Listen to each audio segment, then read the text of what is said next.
যে প্রতিবেদন করতে চাইছি সেটা অবশ্যই বাংলাদেশকে ঘিরেই, তাই যেখানে আমরা বসি সেখান থেকে শুরু করতে পারি, কারণ এই মুহূর্তে রয়েছি কল্পতরু হোটেল অ্যান্ড রেস্টুরেন্ট।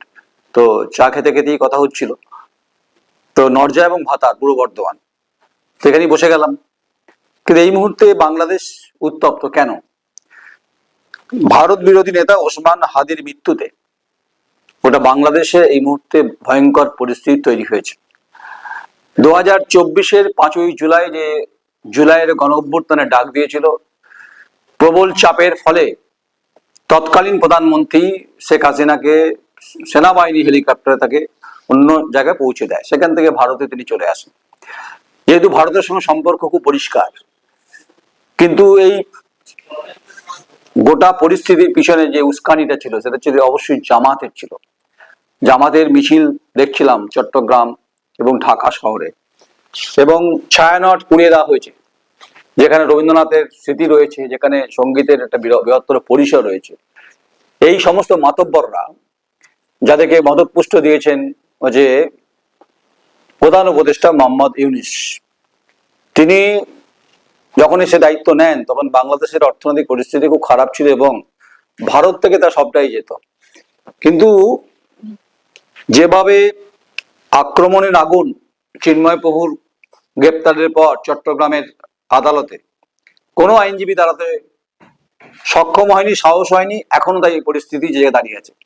হিন্দু নিধন চলছে সেখানে, এবং হিন্দু নিধন মানে তাই নয়, বাড়ি থেকে বার করে সেখানে নিয়ে এসে গাছে বেঁধে এই সভ্যতার পক্ষে ভয়ঙ্কর যে দৃষ্টান্ত স্থাপন করেছে সারা পৃথিবীতে আলোচনা হচ্ছে। জ্বলন্ত পুড়িয়ে দেওয়া হয়েছে, এরকম ঘটনা ভাইরাল হয়েছে সোশ্যাল মিডিয়ার মাধ্যমে। এই যে মাতব্বর যারা আছেন ওখানকার, মোহাম্মদ ইউনূস যাদেরকে হৃষ্টপুষ্ট করেছেন ভারত সম্পর্কে, চট্টগ্রাম বন্দর আগেও বলে আমরা জানি যে সেখানে পাকিস্তানে করাচি থেকে 2 বোঝাই কন্টেনার যা করাচি হয়ে শ্রীলঙ্কা হয়ে তারা ঢোকে হচ্ছে রে চট্টগ্রামে।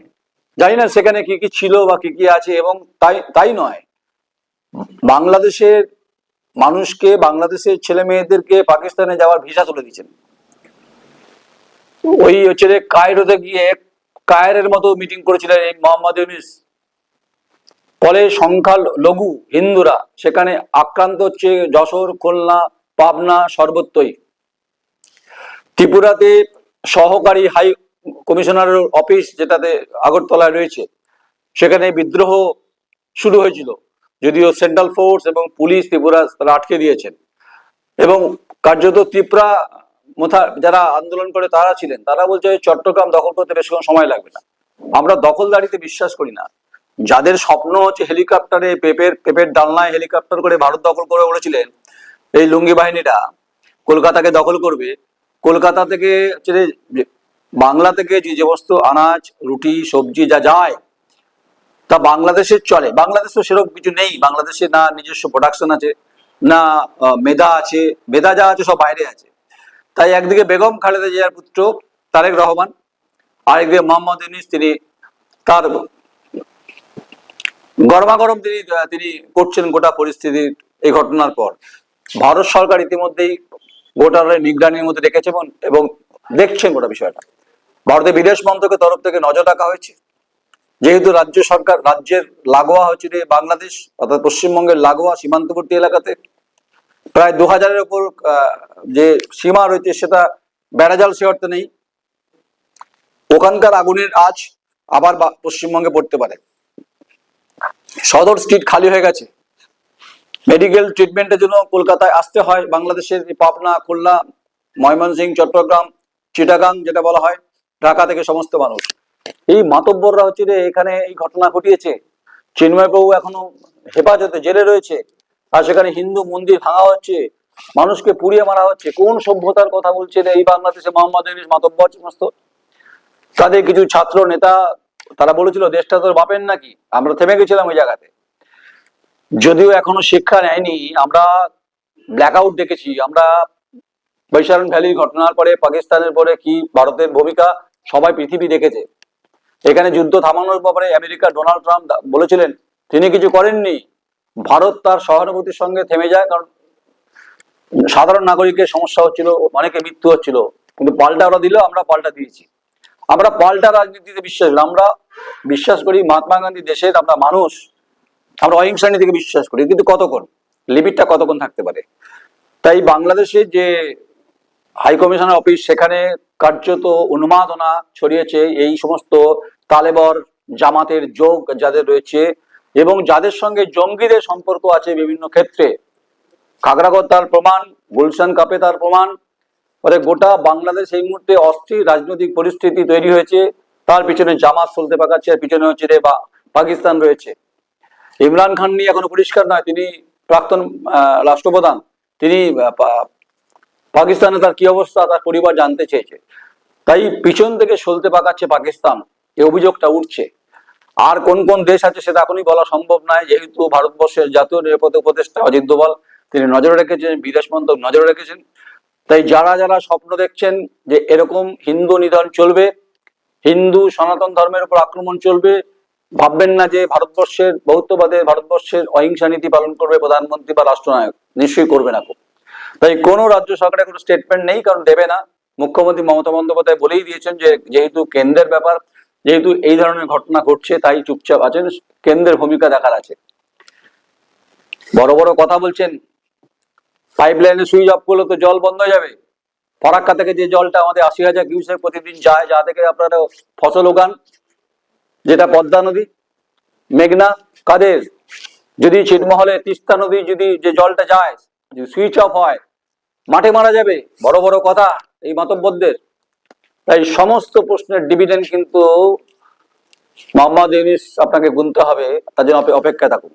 এবং আমি বলছি আপনাকে এই প্রতিবেদনের মাধ্যমে, নির্বাচনের পর আপনাকে পত্র পাঠ বিদায় করবে এই জামাত যোগে যারা নেতারা এখন মাতব্বরি করছেন, যারা মানুষকে পড়াচ্ছেন, হিন্দু ধর্মের উপর আক্রমণ করছেন, সনাতন ধর্মের উপর আক্রমণ করছেন, মন্দির পড়াচ্ছেন।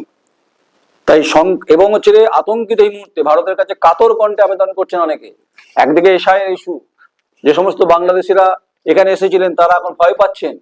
এই বাতাবরণের পিছনে নির্দিষ্ট সুনির্দিষ্ট কারণ অবশ্যই বাংলাদেশ, তার পিছনে পাকিস্তান আছে বলে, এটা রাজনৈতিক ভাবে না, এটা হচ্ছে বৈদেশিক যে আমাদের যে এক্সটার্নাল যে ডিপার্টমেন্ট, সেখানে সূত্র থেকে জানা যাচ্ছে।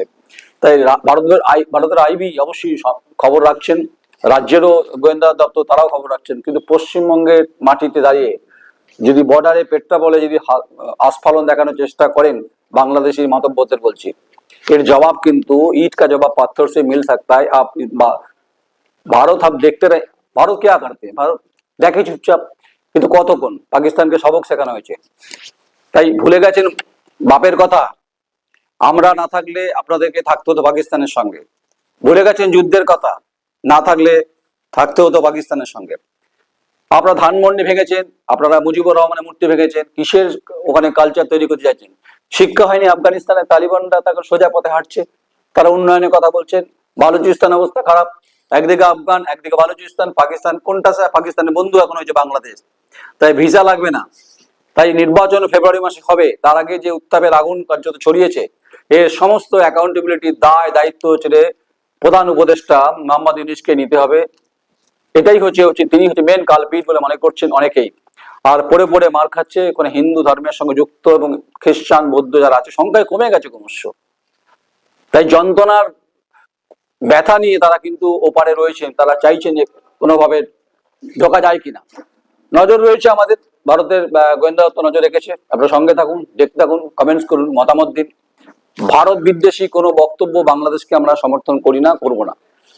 বলেনি, প্রথম আলোর পত্রিকা অফিস পুড়িয়ে দেওয়া হয়েছে, ডেলি স্টার পুড়িয়ে দেওয়া হয়েছে, গণমাধ্যমকে কন্ট্রোল করা হয়েছে, কিন্তু পশ্চিমবঙ্গ ভারতবর্ষের সাংবাদিকদের যথেষ্ট এনাফ মোহাম্মদ ইউনূসের পক্ষে। আপনারা রাষ্ট্রনায়কের সাথে যুদ্ধ করার দরকার নেই। আমরা যে কথা বলবো ভারতবর্ষের মিডিয়া গণমাধ্যম যথেষ্ট। প্রতিবেদন ভালো লাগলে কমেন্টস করবেন, লাইক করবেন, বাটন ক্লিক করবেন। আরো আপনাদের বাংলাদেশের এই নারকীয় ঘটনা প্রত্যেকটি তথ্য তুলে ধরবো। নমস্কার, আমি নয়ন রায়।